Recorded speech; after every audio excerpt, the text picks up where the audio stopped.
Senator, how much of this is because you're trying to put pressure on Senator Kessler to support the nomination?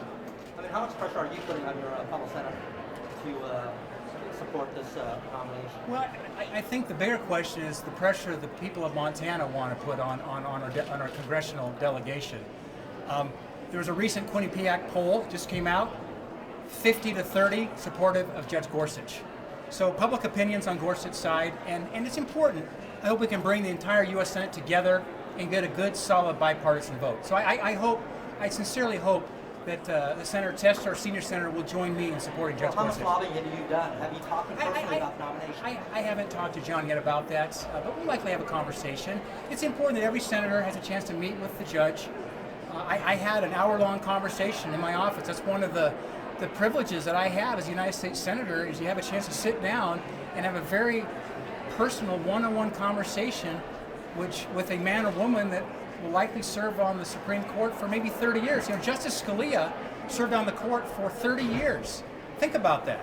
As I just was chatting with some students this morning, our students right now who are in high school in Montana, 17-year-olds, 18-year-olds, by the time Judge Gorsuch steps off the bench, God willing, if he served the same amount of time that Scalia served, these students in Montana will be parents and even grandparents, and that is why this vote is so important, because again, this appointment is a lifetime appointment. Now, why did you reschedule yesterday, and what do you think about all these people around you?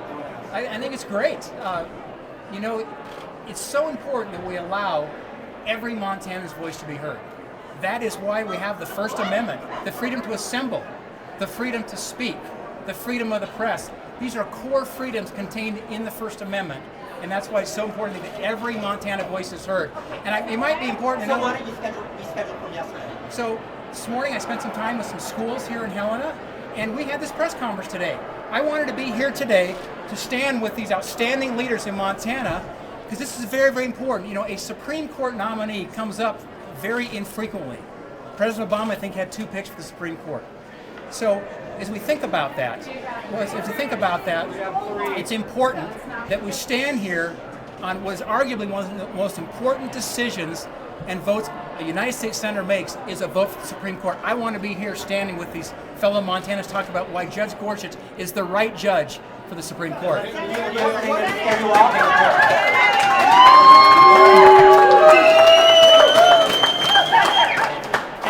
And let's not forget a basic point of this last election. Hillary Clinton lost by 20 points in Montana. Donald Trump won in a landslide in the state. And while every voice must be heard in Montana, the reality is the people of Montana rejected Hillary Clinton and voted for Donald Trump. Were you taken aback? Thank you. Can you tell us about one of the monumental decisions that's Gorsuch, one of your favorite monumental decisions that Gorsuch?